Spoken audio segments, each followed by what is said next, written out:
welcome back to Homeschool-ology. If you're new here, welcome. My name is Nikki. I'm a homeschooling mom of 4. I currently have a 9th grader, 5th grader, 1st grader, and kindergartner. We are currently in our 10th year of homeschooling, and on this channel I share mostly secular homeschooling stuff, but I also like to share just our lives in general, and that is kind of everything you will see around here. So if that sounds interesting to you, I hope you will stick around. Today's video is a life update and our Q&A giveaway because we recently hit 3,000 subscribers here on YouTube. Yay! Thank you all for your support. It really means a lot that you guys are getting something from me investing my time in doing this. So thank you, thank you, thank you. And come back at the end of the video to get the details on how to enter the giveaway.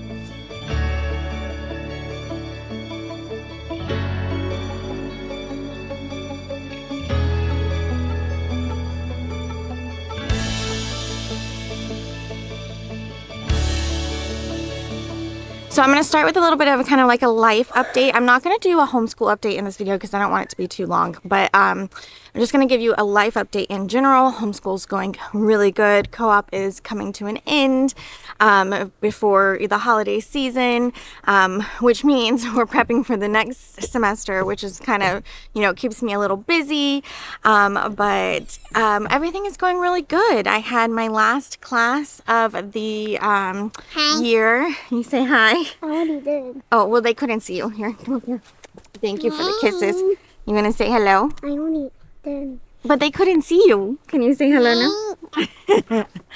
All right. Anyways, I had my last baking class. So I teach baking classes at a local kitchen supply store here. And I taught my last class of the year, but getting ready, you know, starting to get prepped for the new year. Excited about all that going on. And then we had a family movie night. Then we had an outdoor movie night party, and trick-or-treating and trunk-or-treating, and we just did all the things. We've been super busy. Like, school's going really great. Homeschool Planet's keeping us on track. We're staying. It's going so much better. We're having such a better year this year than we did last year. And so yeah, so everything's going really, really, really good. We are gearing up for a couple of trips. So I have been on, if you don't know, if you haven't been around, I love traveling. We do as a family. The whole family loves it.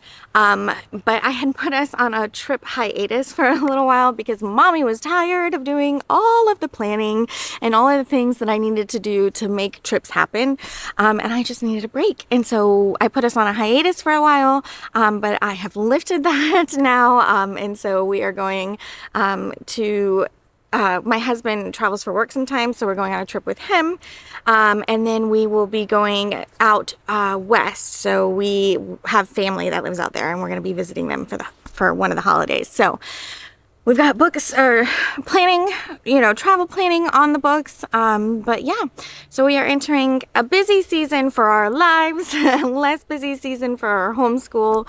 But of course, I'll keep you guys updated along the way. So let us dive into the Q&A portion. So I put out a call for your questions, and I'm going to answer as many of them as I can in this video where, you know, if I get rambly, I might have to make another video. So number one question, these are in no particular order, but the number one question, did you always know you wanted to homeschool? And the answer is no.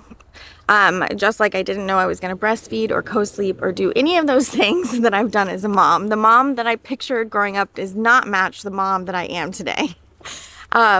So no, we did not think we were going to homeschool. We just assumed that our kids would go to school, or our friends were sending their kids to school. It just kind of was the thing. But then my sister, so I have a nephew who's 2 years older than my oldest, and she started homeschooling. And that was the first time I was like, I don't know how you could possibly do this. Like, you know, what are you thinking? And then 2 years later, when it's time for my daughter to go to school, she had some really severe social anxiety. And I had a really bad kindergarten experience because I had a lot of social anxiety, and I had a mean teacher, so that didn't help. But I cried the whole year, guys. It wasn't the first week. It wasn't the first 2 weeks. It was literally the entire year. I cried every single morning about having to go to kindergarten and hated every minute of it. Couldn't wait for my mom to come get me. And I feel like it kind of gave me like this negative association right off the bat with school. I did well in school. School was fine. Like, you know, I didn't have problems with learning or being in school after that first year, but I never really loved it. And it really gave me this kind of like negative association with learning. Like, I feel like I could have done so much more had I not had that negative association. And so I didn't want to give that to my daughter. I didn't want her to experience what I had experienced. So we were going to give it 1 year, keep her at home, do some schooling at home, and work on getting her better at being in social situations. And so we like put her in dance classes. She was already in dance classes, but like we put her in more dance classes. We put her in more activities, kind of got her like used to being in groups, at least groups of children, and then fell in absolute love with homeschooling. And so what was going to be 1 year we are now in our 10th year, going strong. And then the next question that kind of relates to this is who brought up homeschooling first? Was the other person in agreement? So this is kind of a similar thing. I believe that I would have the first one that said, hey, what do you think about the idea of homeschooling? I think it was me. Like, I want to say it was me that said it. My husband was immediately like, yep, I think that's the right call. She's not ready. Like, you know, we want to teach her. Then we started having conversations about, we want to teach our kids problem solving skills, and we want to teach our kids, you know, how to figure out things and find the answers rather than just regurgitating things that are memorized. And then we started to realize that like what we wanted our children's education to be didn't necessarily align with the public school system. So we ended up deciding to try out homeschooling for 1 year. The first year we just said we're going to try it for 1 year and we'll reassess. And we made it about halfway through and realized that we had made the right choice. So, but yeah, going strong. No plans. This isn't one of the questions, but no plans to send them to high school. If they choose to do so, we will allow them. We're not going to stop them, but there are no plans for that. Our plans are actually to have my oldest dual enroll at the local, it's a state college now, not a community college, but they still do dual enrollment. All right, next one. What are your biggest challenges with being a homeschool mom? So I did a video. I don't think it's come out yet. I think I have a video coming out talking about my strengths and weaknesses. Maybe it did. I don't know. If it did, I'll link it. If not, be on the lookout. You know, hit that notification bell, hit that subscription button while you are down there, as well as give this video a thumbs up. But anyways, my biggest struggles are things like consistency and patience is a real struggle for me personally. So that is kind of what I struggle with. And then because I'm not setting the best example in those areas, then my kids are kind of following suit, and then they get really grumpy when we have to do school if I'm not really, you know, if I'm not consistent all the time. Sorry, school bus went by, it was a little loud. If I'm not consistent all the time, then they get grumpy, and that kind of brings on more challenges, you know, and then of course fitting it all in, just like as far, not in the like what we normally think of as far as like fitting all the subjects in and everything, but I mean just like life, fitting all of life in. What people don't think about, what people don't realize is like when you homeschool your kids, they are with you all of the time. You are making 3 meals a day.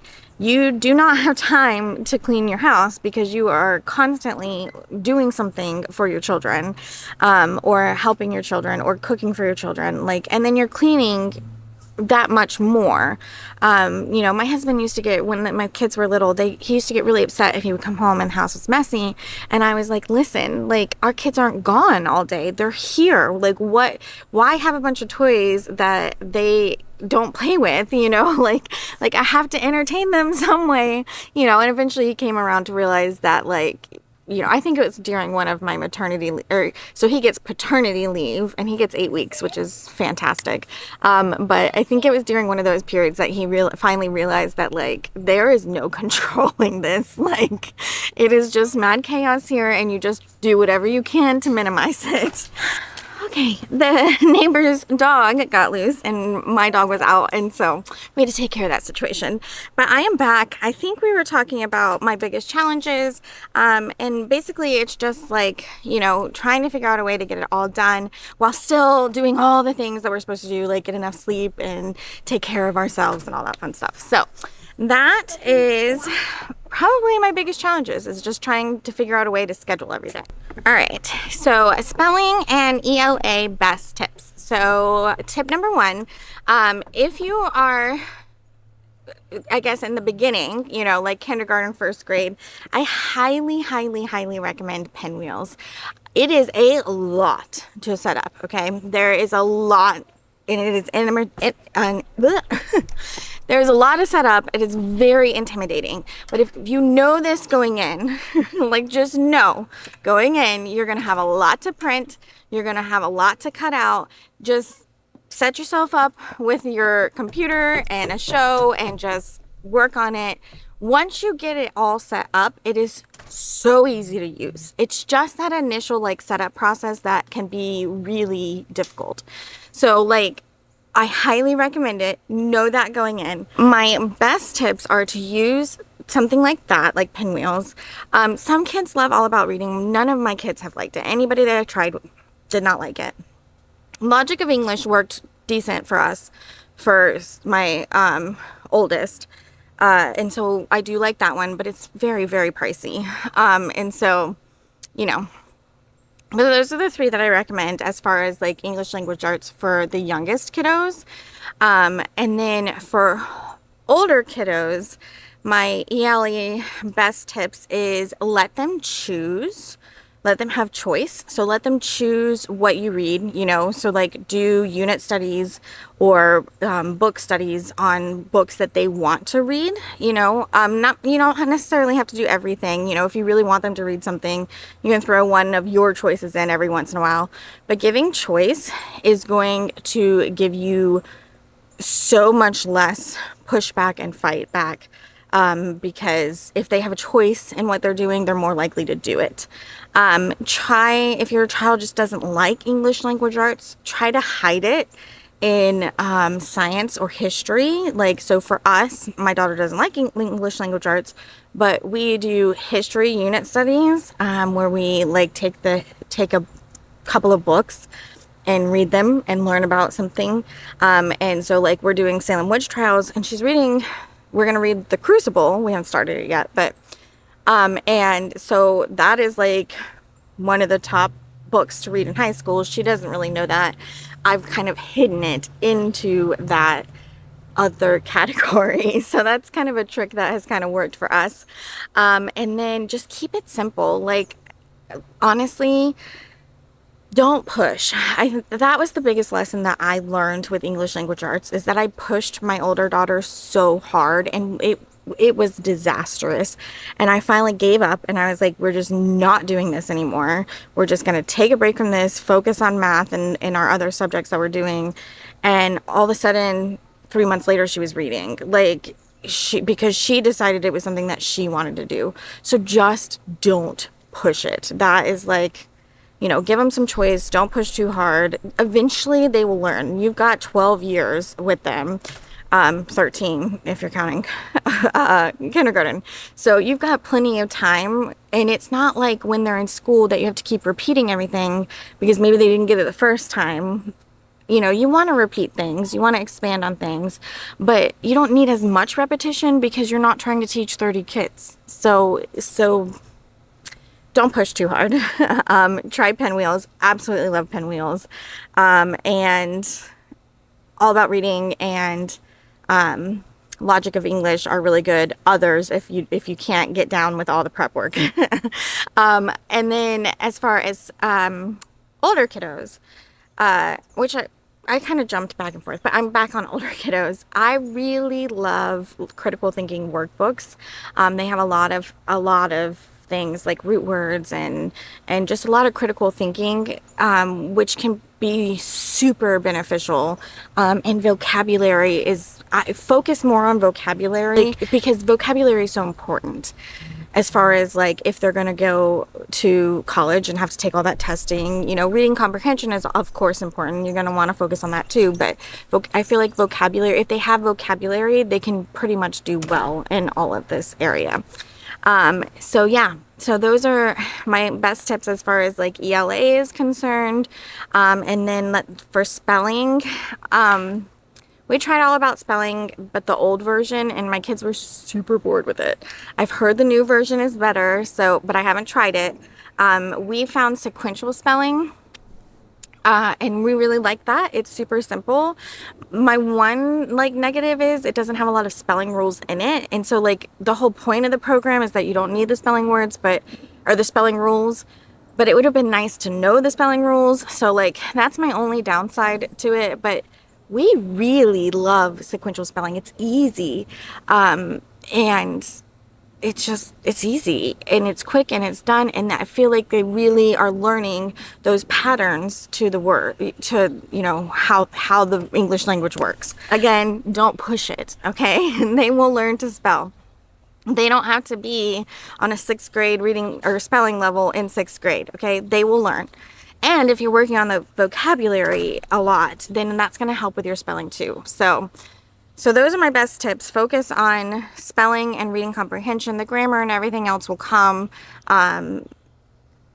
in later times. Like I'm sorry, but your 7-year-old doesn't need to know what a noun is, okay? He will learn it later. Okay, Khan Academy Kids versus ABC Mouse. I will say that I have not had a ton of experience with Khan Academy Kids. We've done a demo once before. I did like it. I do like Khan Academy. I think that it's probably an excellent program. I just don't have that much experience with it. All of my kiddos when they were younger tried ABC Mouse. Some of them liked it and some of them didn't. So I kind of feel like it just depends on your child. I believe both of them have free trials, so try them out and see what you like. And I will say that my kids, while they enjoyed it, it wasn't something they did on a daily basis. So I don't know that I'm the best person to answer that one for you. All right, my top 3 favorite movies. Number 1 is probably Beaches, because that was my favorite movie growing up, and Cinderella. Those were my 2 favorite movies growing up. I really love them. I still love putting them on. And then 3rd, any Disney Halloween movie. So like Hocus Pocus, Nightmare Before Christmas, any of those. I love them all. And then Beetlejuice, and then anything Tim Burton. I'm going to say anything Tim Burton, because I just love his style. I know it's kooky and weird. And all right, and the last question that I'm going to answer, because I'm definitely been chatting, this is probably going to be a long video, is our favorite read alouds. Okay, and so I'm going to kind of start at the youngest age and move forward. These books, this little series is so fun. So it's like, this one's quantum physics, there's a rocket science, there's a whole bunch, and they're for babies. This is the author. This series is super cute. It takes the very large and abstract concepts and breaks them down to the very basic things, and we love these. It's really fun for our older kids to read it to like our little kids, and they still read them. Next, Chicka Chicka Boom Boom. Always a classic. All of my girls have loved this, to the point that my husband and I can read it, you know, from memory. Super cute book. Super fun to do activities on this one, just Pinterest them. But yeah, this is a classic at nighttime. To go along with that, the Barnyard Dance, I don't know where it is, but I'm gonna put a picture of it here. That was another classic, but we always had to read that one first because they always wanted to act it out. So we'd read that one first, they'd act it out, and then they get in bed and we'd read 1 or 2 more based on the time that we had. Any of these 5-minute stories are great. They're quick, easy, cute stories, normally stories that the kids are familiar with. We have a bunch of Disney ones, we have a Star Wars one, we have this Bluey one that's the current favorite, and yeah, the kids just love these, and they're nice and quick and easy, story time and over. Of course, anything by Dr. Seuss. This is our personal household favorite.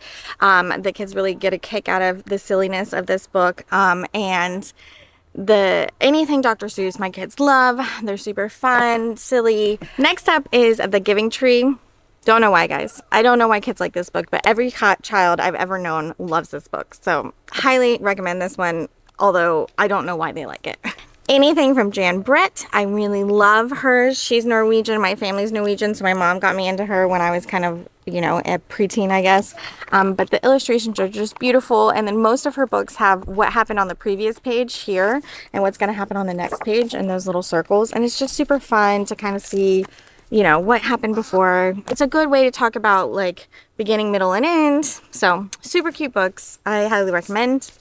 This was my son's favorite at one time. He says it's not his favorite anymore, but this book is really cute. There's actually a second one, but Dragons Love Tacos. Super fun story, super cute book, and the second one is really good too. The Day the Crayons Quit. Another super popular fave of my kiddos, and this one just got a lot of reading time from all of them. Another one that has been super popular that I can't find is the Vegetables Wear Underwear. It's a silly story, but it's super fun. It's like a potty training book, but my kids love it. So this was my oldest daughter's favorite read it out loud book, and it's The Princess and the Peas with an S. It's kind of a variant on the Princess and the Pea story, and it's so cute. My daughter loved it so much that she was actually, when she was 4, she was this princess and her baby sister was the peas, and it was so cute. And this one is a really cute story. It's one that I didn't really get tired of reading. Like, it's super cute. Another one that I don't get tired of reading is The Stinky Cheese Man and Other Fairly Stupid Tales. This one is definitely better, you know, for your like maybe 7 and up ish, but it's super fun, super silly. I don't get tired of reading this one either, except for one story, and we normally just skip that one, but it's a bunch of different little stories, so it's another good book for like, you can just read a couple and then the next night read some more. And then this one, so it's the Children's Illustrated Treasury of Nursery Rhymes. The amount of times we've read through this book, like, I can't even count. I was at a point where half the pages were completely memorized. My daughters could read some of them from their beds. So like, we have like 3 bunk beds, so like one side is a double bunk bed and the other side is a loft. My girls would be up on top, I'd be reading on the bottom, and they could literally recite them without even seeing the page.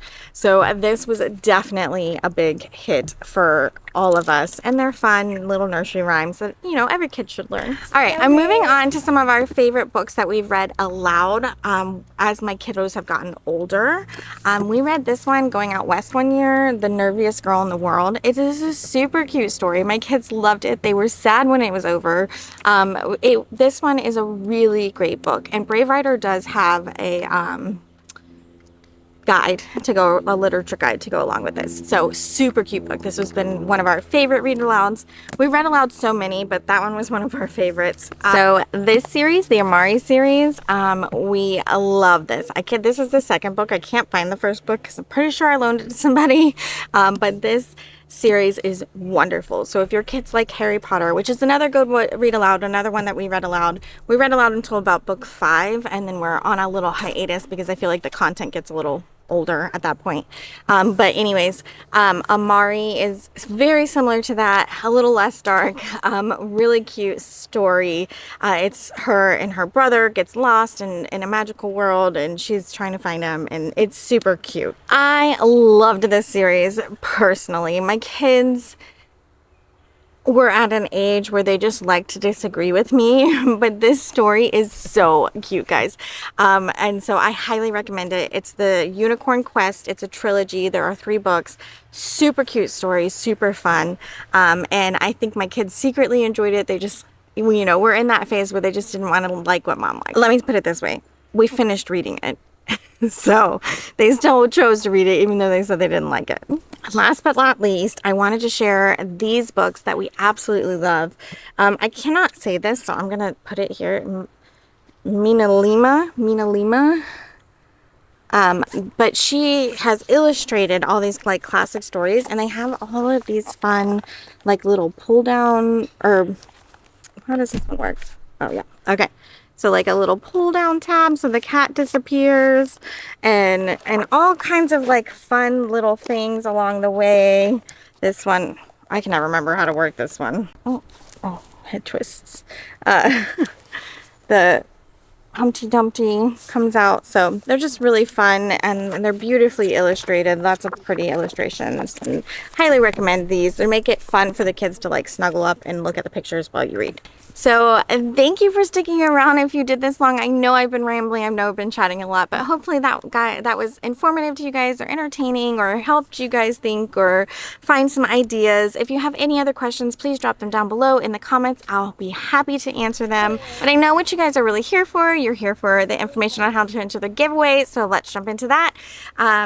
To enter the giveaway, you're going to drop this emoji down in the comments and make a comment down below, and then if you'd like a bonus entry, you can go over to the post for this video over on my Instagram and drop this emoji, which is the same one, over on my Instagram for a bonus entry. And I hope you'll come back and chat with me again real soon, and I'll talk to you guys later.